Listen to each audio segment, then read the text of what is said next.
Starting में तो मैं ये सोचती रही कि ये जो मौलाना हैं, ये अपने हिसाब से हदीसें बताते हैं, ये अपने हिसाब से चलाते हैं। असल कुरान जो है वो बहुत अच्छा है।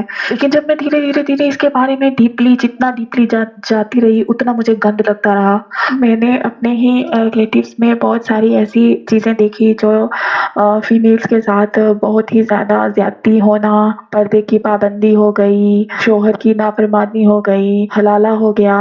मैं अगर ये बात घरवालों से कभी डिस्कस कर लूँ, तो मुझे 101% श्योरिटी है कि घरवाले ही गाड़ देंगे पहले, बाकी तो बाद की बात है।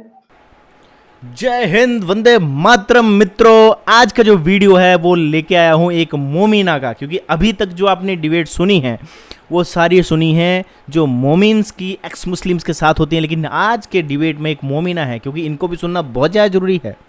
महिलाएं हमारे समाज का बहुत ही अभिन्न अंग हैं। उनकी बात को सामने रखना, और सबसे बड़ी बात है कि जब कोई निकल के आती है ना, वो छोटी मोटी बात नहीं होती, वो एक काफ़ी हिम्मत भरा कदम होता है। तो बिना कुछ देर किए हुए इनका जो डिस्कशन है वो सुन लेते हैं, और क्या कुछ ये कहती हैं इस्लाम के बारे में, दीने इस्लाम के बारे में, वो आपको पता चलेगा। तो शुरू करते हैं। आयशा जी, बहुत बहुत स्वागत है आपका स्ट्रीम में। जी, हेलो। मैं फर्स्ट टाइम आई हूँ, मुझे इतना इसको यूज़ करना नहीं आता है। बस नीचे देख के मैं रह नहीं पाई, मैंने सोचा चलो मैं बात कर लूँ। एक्चुअली मुझे कुछ दिन हुए हैं, मैं आपकी बातें सुन के बहुत सारी स्टडी करके मैंने इस्लाम छोड़ा है। छोड़ हालाँकि दिया मैं आपने? किसी को घर हाँ, मैंने छोड़ दिया। ओह! बहुत ज़बरदस्त। और हमारी स्ट्रीम देखती थी आप, उसके बाद आपने ये फैसला लिया है? हाँ, मैं आपकी स्ट्रीम और भी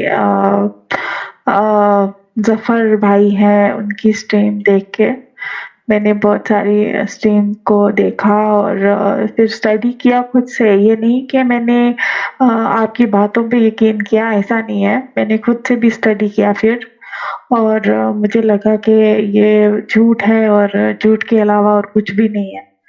मैं यहाँ पे टाइम वेस्ट ना करूँ तो बेटर होगा मेरे लिए। और वो अलग बात है कि अगर मैं किसी को बोलूँगी तो मेरा सर कलम हो जाएगा। अभी किसी के साथ डिस्कस नहीं किया मैंने इस बारे में। बस हुँ। मैंने कहा चलो आपसे इस बहुत बारे आपने में आयशा जी, आपने इतना ज़बरदस्त काम किया आपने कि आप इस जंजाल से आप निकल गई, और हमारे जितने व्यूअर्स हैं वो भी आपको कांग्रेचुलेशन कह रहे हैं।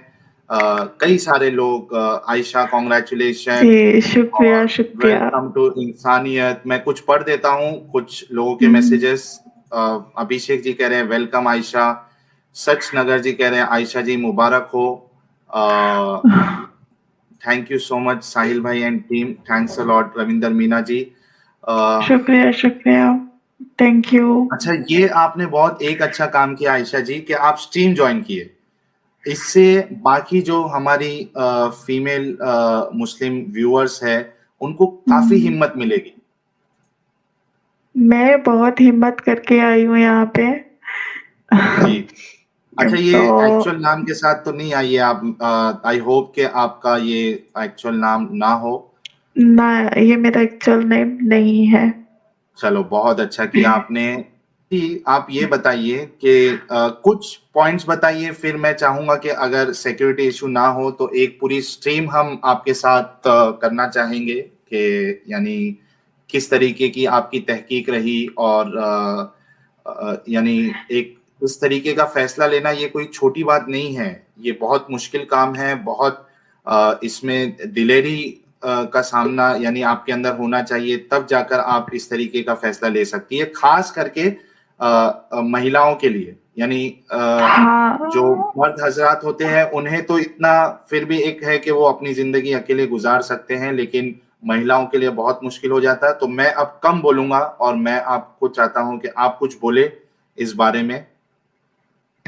मैंने मैंने अपने ही रिलेटिव्स में बहुत सारी ऐसी चीज़ें देखी जो फीमेल्स के साथ बहुत ही ज़्यादा ज़्यादती होना, पर्दे की पाबंदी हो गई, शौहर की नाफ़रमानी हो गई, हलाला हो गया, वो मैंने खुद अपनी मतलब रिलेटिव्स में अपनी देखा हुआ है, तो मुझे ये बहुत गंदी चीज़ें लगी और बहुत ही गलत मतलब बहुत गलत मैसेज जो है वो मेरे लिए था ये सब सहन करना।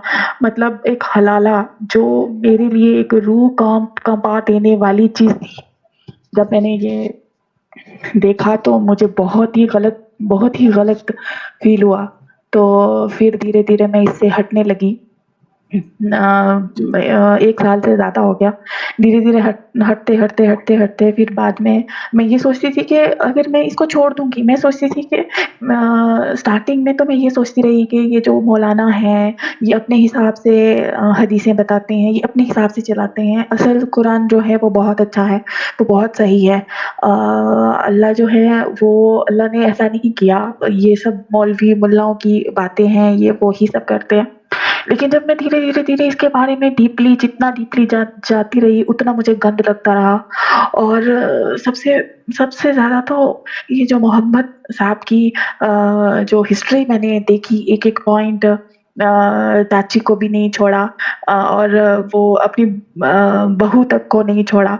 वो सब चीज़ें जब मैंने डीपली न वो सब पढ़ा, सब सुना, सब सबसे ज़्यादा तो ये जो मोहम्मद साहब की जो हिस्ट्री मैंने देखी एक-एक पॉइंट चाची को भी नहीं छोड़ा और वो अपनी बहू तक को नहीं छोड़ा।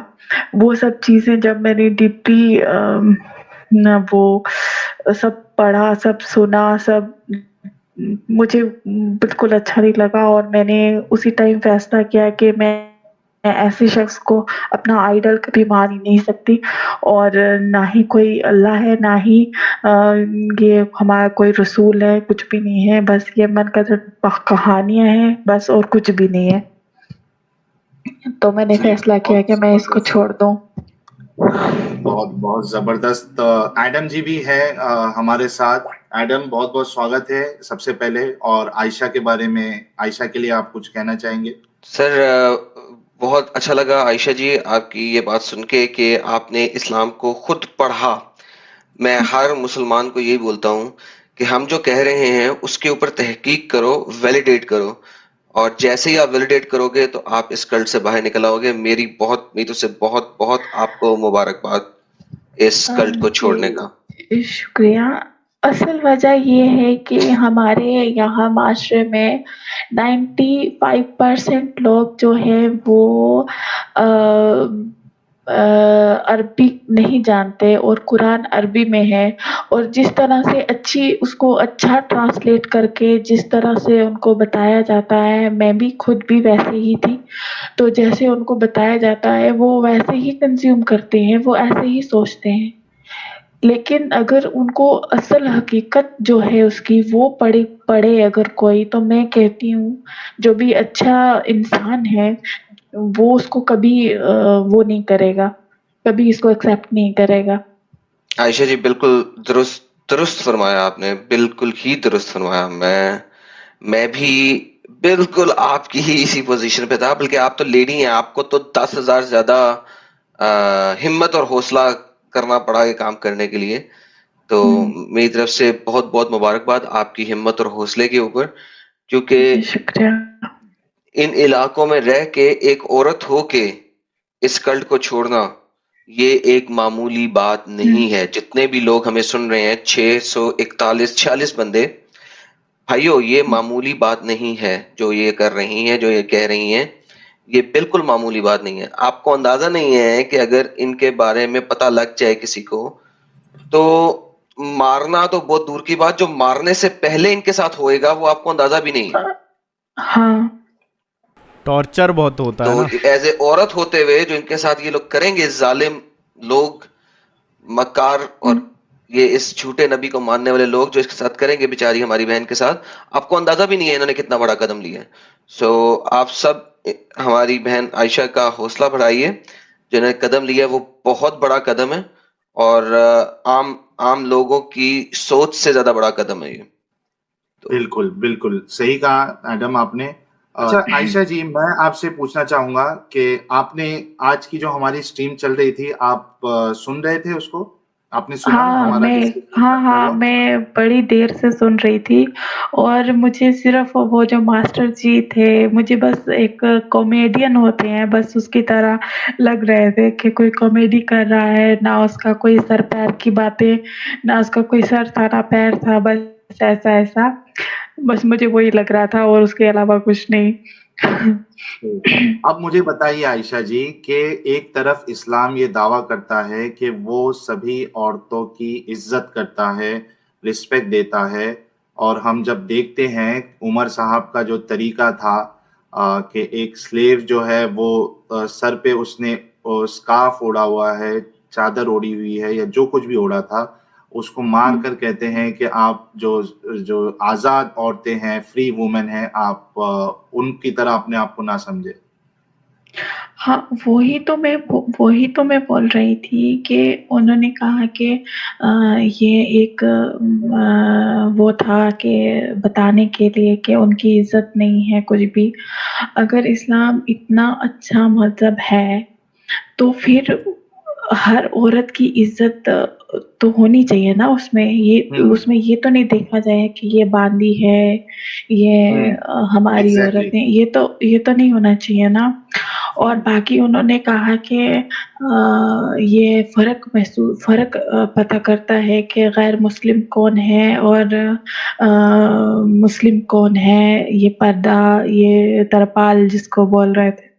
तो ये क्या है?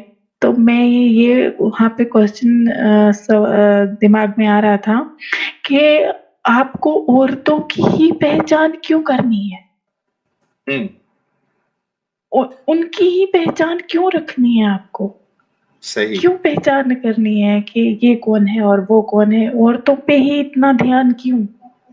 हुँ, ये बिल्कुल ज़बरदस्त पॉइंट आपने कहा है कि इतना ध्यान क्यों? और अगर और आपको प्रॉब्लम भी था कि वो उनका यानी उनकी प्रोटेक्शन होना चाहिए, तो बेहतर तरीका ये होता, यानी मैं मुस्लिम पॉइंट ऑफ व्यू से बता रहा हूँ मैं, ठीक है? मैं ये यहाँ पे जज नहीं कर रहा हूँ, फैसला नहीं कर रहा हूँ कि पर्दा जो है वो वाक़ई में प्रोटेक्शन देता है या नहीं देता है। ये अगर मेरा मकसद होता तो ये स्ट्रीम का टाइटल और इस मौज़ू पे हम बहस नहीं करते, ठीक है? मकसद मेरा ये है कि मुसलमान जिस तरीके से इस चीज़ को बताने की कोशिश करते हैं, लेकिन वो उसमें भी तो नहीं उतर रहा है ये चीज़। अगर हाँ, नहीं एक होता सही ना। तरीका ये होता है कि अगर आप प्रोटेक्शन की बात आपको लगता था कि प्रोटेक्शन के वजह से पर्दा होना चाहिए, तो बेहतर तरीका ये था उमर का कि वो मोहम्मद साहब के पास जाते और उनसे कहते। वो रास्ते में लोगों के साथ वो ग्रुप में रुके हुए हैं और ये जा रही हैं इनकी बीवियाँ, तो उसको आवाज़ देना, ये कौन-सा सही तरीका है? हाँ, ये तो जब अगर पर्दा है औरत के लिए इतना पर्दा आप बोल रहे हैं कि औरतों की इतनी इज़्ज़त इस्लाम में जितनी इस्लाम में इज़्ज़त है इतनी कोई और कहीं और नहीं है। तो अगर ये सब है तो फिर वो बांदियाँ भी तो औरत ही है ना, वो कोई दूसरे ग्रह से थोड़ी ना आई थी, वो भी तो वहीं की औरतें ही थी ना। वही अल्लाह तो की उनके मखलूक है ना साथ वो भी। हाँ, तो उनके साथ इतनी बदसलूकी क्यों? जिससे असल में ना मैं ये लफ्ज़ पहले भी कह चुका हूँ कि इस्लाम में ना जो सफ़ेद कुत्ते हैं ना, उनकी ज़्यादा इज़्ज़त है एक औरत की निस्बत। हुँ, अ, तो ये तो हुँ। रियलिटी है कि मोहम्मद ने तो औरत को शैतान से वैसे ज़ाहिर किया है कि औरत जब बड़ी होती है, अपने बुढ़ापे की उम्र में आती है, तो शैतान की तरह आती है। तो यानी बहुत सारी हदीसें हैं, इतनी हदीसें हैं कि हम पढ़-पढ़ के थक जाएँ। हाँ, मैंने तो ये भी माफ़ कीजिएगा मैं आपको बीच में रोक रही हूँ, लेकिन मैंने तो ये भी हदीस एक पढ़ी हुई है, उसमें कुरान में भी शायद लिखा हुआ है ये, कि हदीस तो है ये कि वो जो औरत है वो मर्द की टेढ़ी पसली से बनाई गई है, तो वो सीधी कभी हो ही नहीं सकती। मतलब उसको ऐसा रिप्रेज़ेंट करते हैं कि औरत है ही गलत, किसी भी हुँ, हाल में। वो सही। मतलब औरत को किसी भी तरह से सही नज़र से देखा ही नहीं जाता है कि वो है ही करेक्ट, गलत। बिल्कुल। एज़ ऑफ नाउ मैं आपको ये सजेशन देना चाहूँगा कि आप अपनी सिक्योरिटी का सबसे पहले ख्याल रखिए। आप आसपास के माहौल को, अपने घर के माहौल को पहले आप भापें, और अगर आपको ऐसा लगता है हाँ, वैसे तो मैं काफ़ी देर से आपकी स्ट्रीम पे थी, तो वैसे जैसे ही माहौल थोड़ा वैसा हुआ तो उसी टाइम मैंने स्ट्रीम जॉइन की। नहीं तो मैं खुद मुझे खौफ आता है, मरने का खौफ खैर नहीं है, लेकिन मरने के से पहले जो अज़ियत मिलेगी, अगर वो जो जैसे भाई ने बोला, तो वैसे अगर वो देख के रूह काँप जाती है सोच के भी, तो इसलिए मैं थोड़ा सिक्योरिटी के हिसाब से ही चलूँगी जी, फिलहाल। जी, बिल्कुल। हुँ। हाँ, मैं आपको साथ में ये भी कहना चाहूँगा आयशा जी, कि अगर आपके घर पे वैसा माहौल नहीं है, तो आप घर पे किसी को मत बताइएगा एज़ ऑफ नाउ, क्योंकि बहुत ज़्यादा प्रॉब्लम हो जाएगी आपके नहीं, लिए। मैं अगर ये बात घर वालों से कभी डिस्कस कर लूँ, तो मुझे 101% श्योरिटी है कि घर वाले ही गाड़ देंगे पहले, बाकी तो बाद की बात है। बिल्कुल, बिल्कुल।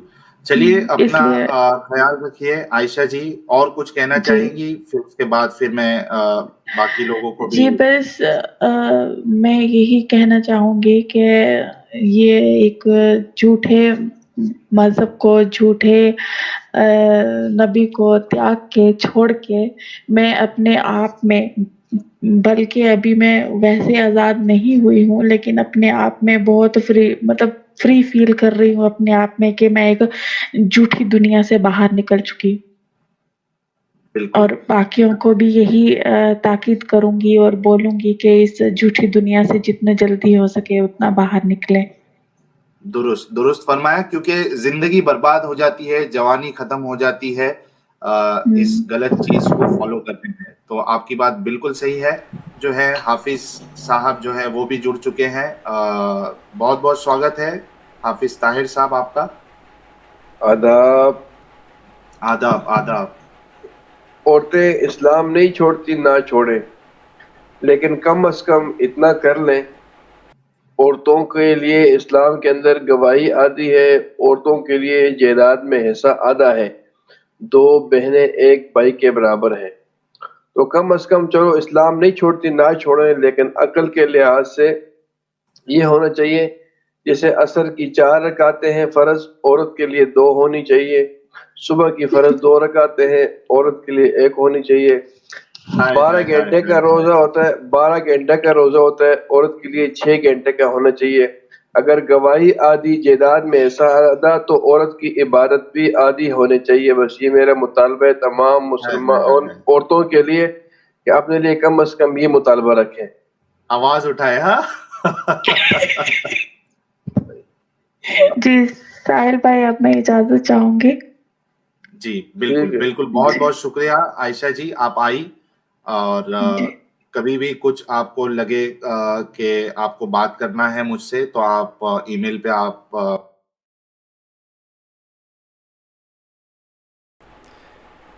तो मित्रों, ये वीडियो आपने देखा सारा का सारा।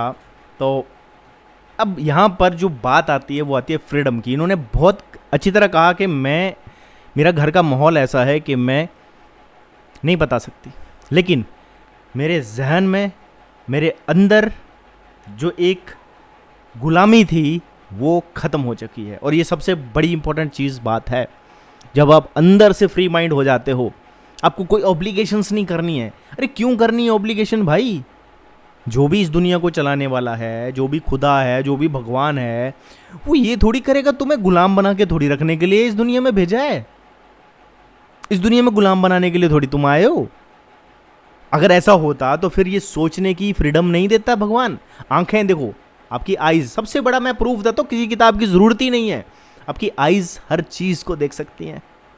अगर भगवान को आपको गुलाम बना के भेजना होता तो वो कुछ रिस्ट्रिक्शन लगा देता, बोलता भाई यही चीज़ देखनी है, आपको दिखेगी नहीं। वैसी चीज़ डाल देगा कि आपको दिखेगी नहीं बाकी किसी से। आप फ्री जाते हो, कहीं भी जाते हो, खुली हवा में सांस लेते हो, कोई रिस्ट्रिक्शन नहीं है कि ये हवा लेनी है, ये नहीं लेनी है। ऑलरेडी है ना, ऑलरेडी फिक्स है ना वो चीज़ें कि इस एरिया में आप नहीं जा सकते या इस एरिया में आप जा सकते हो। आपके 2 पैर दिए हुए हैं, आपका दिल करता है, जहां दिल करता है वहां जाओ। सोच का दायरा भी वैसा ही है कि आपका मन, आपका माइंड को फ्री छोड़ दिया गया है कि आप जो दिल का है वो सोचो।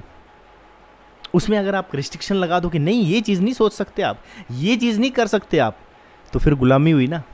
जब जिस बनाने वाले ने हमें as an nature, as an कुदरत फ्रीडम दी है, तो फिर हमें फ्रीडम से ही रहना चाहिए ना। ये किताबों के झोल से बाहर निकलना चाहिए।